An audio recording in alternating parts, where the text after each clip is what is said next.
estudyante ni B. Baxalam reporting para License Division. The scope of presentation, my discussion on the judicial section G and RA 10-059591 and in revised penal code RRL 2018. This judicial is a comprehensive firearms and ammunition regulation act. So what is firearms refers to handleable or portable weapons. So meaning so like sample a gun. This is my sample is a revolver, gun, pistol, and light weapon class A, light weapon fish refers to loading pistol refers to calibre submachine gun, assault, and rifles light. So ingani ko mga example siya. So makita niyo din sa mga dula sa Counter-Strike, Emperor E1, AK, o machine gun, class A. Ang class B po kay kanang designs mo na ang class B, ingani ang example sa submachine gun, grenade launcher, and portable, anti-tank, and anti-air. So, kaulo naman to sa small firearms na refers to thunderbolt plus of pistol, individual used for general consideration. It means weapon intended to be fired from hand and shoulder, which are not capable of fully automatic burst of discharge of any loss except to artillery of light weapon. Kamay ng mga minsan ng mga gunitan lang at nabog. Tapos, small firearms like a pistol. So, kita na doon sa police o sa mga security guard. And number 2 is revolver. Operation firearms with a revolving calibre. Continuous carved for the individual operations with mga revolver ng mga karaan. And next is rifle. So, kaning rifle, kanang gunita ng pala sa position. Like mga AK o E1. So, ang shotgun na itong pitan, kita natin sa mga gwardiya ng guna ito, mga shotgun na siya na PDO sa bangko. Tapos, mo ni po siya ang kanang dulit, pagtira sa shotgun o itong gamay ng pitan. And that's all. Thank you. Once again, Jim Baby, so reporting another will be next. So, good day everyone. My name is Kyle Yunergy Miraflor. So, ako ang magpadayon about sa report about sa functions of judicial section. So, natay upat ka functions sa judicial section. The first one is responsible in the evaluation of requirements for judicial license to own and possess firearms or JLTOPF and firearms registration or FR application submitted to FEC online web-based system. And the second one is responsible for the online and actual evaluation of documents submitted for LTOPF and FR application and releasing of LTOPF and FR certificates. And the third one is responsible for the validation of payment. And the fourth one is responsible for the processing of provisional LTOPF for judicial entities. So, ang meaning sa JLTOPF kay Judicial License to Own and Possess Firearms, while ang FR is Firearms Registration, o ang meaning sa FEC is Federal Election Commission.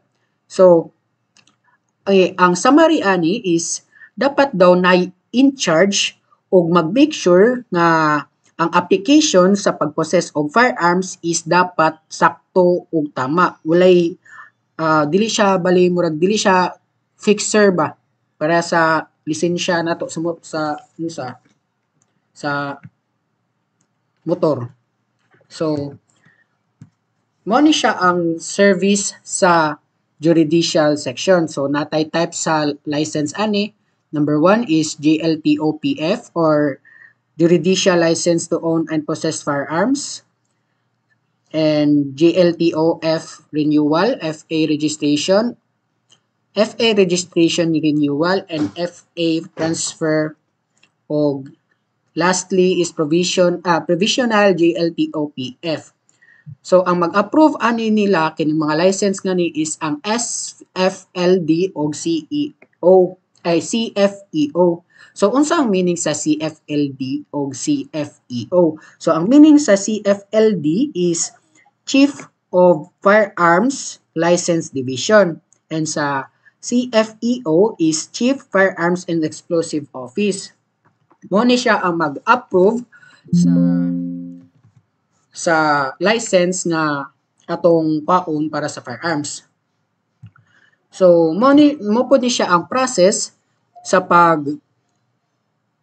palit o pag-renew sa atong firearms na paliton. Then mo ni sila kaning duha.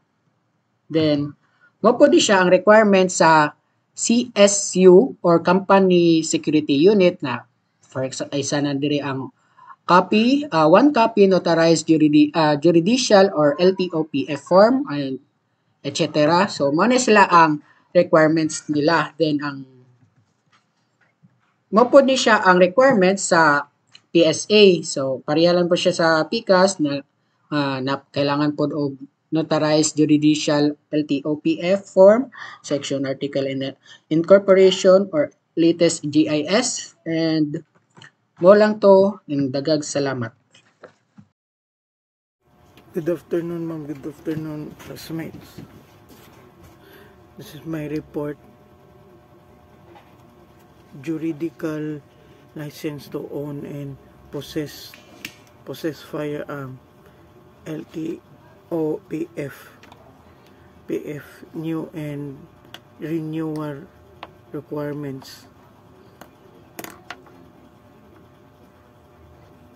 Ang dokumentong ito ay naglalaman ng mga kinakailangan para sa paglilitsya ng mga baril o para sa mga juridical, corporate, or organizational firearm licensing in the Philippines, particular para sa mga shooting range at gun club.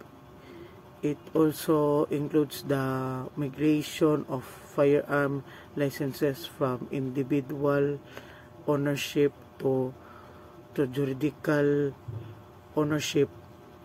Ang dokumentong ito ay naglalarawan ng mga kinakailangan dokumentong para sa pagkuha o migrating firearm licenses for shooting ranges and gun clubs. Nag-include clubs, this include notarized juridical license to own and possess firearm, LTO PF form, to an affidavit of undertaking valid for 10 years. 3 is SEC registration, DTI or CDA incorporation documents, authenticated copy. Number 4 is board resolution authorizing a representative to act as firearms custodian. 5 is neuropsychiatric clearance and drug test results from PNP. 6 is gun safety seminar certificate. 7 is national police clearance. 8 is accreditation certificate for gun clubs. And 9 is payment receipts.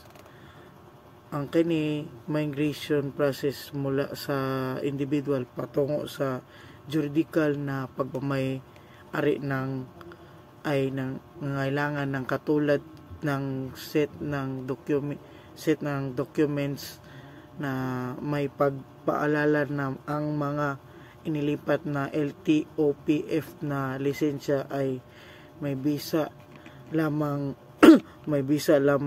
sa loob ng 1 year mula sa pitsa ng pag-issue.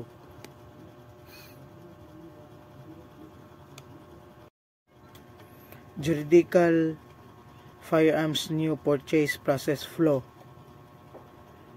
Ang dokumentong ito ay nagpapaliwanag ng daloy ng juridical firearms new purchase process flow. It details the steps and fees involved in acquiring a new firearms under juridical ownership, such as security agencies, shooting ranges, and gun clubs. Ang proseso ay nagsisimula sa pag ng mga kakailangang dokumento sa sistema ng FEO Firearms and Explosives Office na system, followed by an online evaluation. If complete, the request proceeds to approvals. Once validated, the firearms dealer registers the firearm to buyer's license to own and possess firearm LTO PF-ID. The applicant then receive a notice approval, submits proof of payment, and payment undergoes final validation before the firearm is released from storage. Number 1, magbayad ng 1,600 bawat baril. And second is exemption is law enforcement agencies, LEA, national government agencies, Indias, and government owned and controlled corporations, GOCC, state universities, and the offices of the legislative, executive affairs, OLEA, are exempt from payment. Juridical firearms new purchase requirements. Juridical firearms new purchase requirements is, ang dokumentong ito ay naglalahad ng mga kinakailangan para sa pagbili ng mga bagong baril para sa mga juridical entitles, tulad ng mga private security agencies, PSA, at mga company security units, CSU, sa Pilipinas. It issued by the Firearms and Explosive Office, ang FEO, under the Civil Security Group. Ang documents ito ay naglilista ng mga kinakailangang dokumento para sa pagbili ng baril ng mga security agencies. Both PSA and CSU need to submit. Number 1 is notarized juridical firearms registration form, and number 2 is a valid license to operate from SOSHA authenticated copy, and number 3 is an authority to purchase firearms ATPF issued by SOSHA original copy, and 4 is firearms bond certificate, and 5 is payment receipt. Let's continue the number 3. Ang dokumento ito ay naglalad ng mga kinakailangan para sa pagparesto ng mga baril para sa mga shooting range, and the process for renewing juridical firearms in the Philippines under the Firearms and Explosive Office, FEO.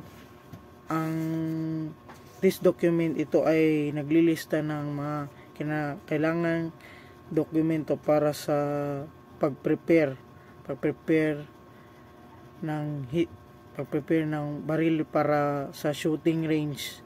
This include number 1 is a notarized juridical firearms registration form, and 2 is a certificate of registration for the shooting range, Good day everyone, my name is Rapton Mikas. We're talking about the juridical section. First one is shooting range. One copy of notarized juridical firearms registration form. We need to register the firearms for the quantity of the law. B. The certificate of registration for shooting range. C. Firearms and bond certificate. Need to certification. The last one is the payment receipt. Next, we'll talking about the juridical firearms renewal process law. First one is the process flow, schedule of fees, and regulatory services. The first one is the applicant to uphold FA registration requirement at the availability section. Second one is the online evaluation assigned to juridical evaluator, complete equation or no reveal. The EFAS renewal, the approval of CFLD or FLD validator or complete regulation, no resubmit. We need to, the applicant receives notice of payment. Applicant to uphold proof of payment from LBP and shall set appointment for submission of original documents or payment validation of EFO, printing, releasing, FA release to at storage. Okay, we'll talk about the private security agency or the PSA. One copy of notarized firearms registration form. Need to again, firearms, we need to register our gun or any machine we need to use for legally. B is valid license to operate issued by the SOSIA or authenticated copy, or we need to validate the license of firearms using our gun to make useful of flow for our services or security services. See the firearms bond certificate and also the payment receipt. Number 2 is the company security unit or the CSU. One copy of notarized juridical firearms registration form, again registration or notarized. B is valid license to operate issued to SOSIA, authenticated to all the LTO. LTO is C is the firearms bond certificate. D is payment receipt. Okay, the third one is the shooting range or gun club. A. One copy of notarized juridical firearms registration form or certificate of registration or shooting range gun club. C. The firearms bond certificate and the payment receipt. And the second one is the private security agency or the PSA. One copy notarized juridical firearms registration form, again a valid license to operate issued by the SOSIA or authenticated copy. C. The authority to purchase firearms or ATPF issued by SOSIA original. D. Deed of sale or deed of donation, a board resolution, secretary certificate on the sale of donor of firearms, seller, firearms bond certificate or the payment receipt. The last one is the company security unit or CSU. One copy of notarized juridical firearms registration form, valid license to operate issued by SOSIA or the authenticated copy. C is authority to purchase firearms or ATPF issued by the SOSIA original. Deed of sale, deed of donation. Letter E, the board of resolution, secretary certificate on the sale, donor of the firearms seller. F is firearms bond certificate or the payment of the sale. And the last one is the shooting range, again. One copy of notarized firearms registration form, certificate of registration for shooting range, deed of sales, deed of donation, board of resolution secretary, certificate on the sale of donor, the firearm seller. We need to use that for our security services, for legally use, and our security services to work on for legal working. That's all the whole thing.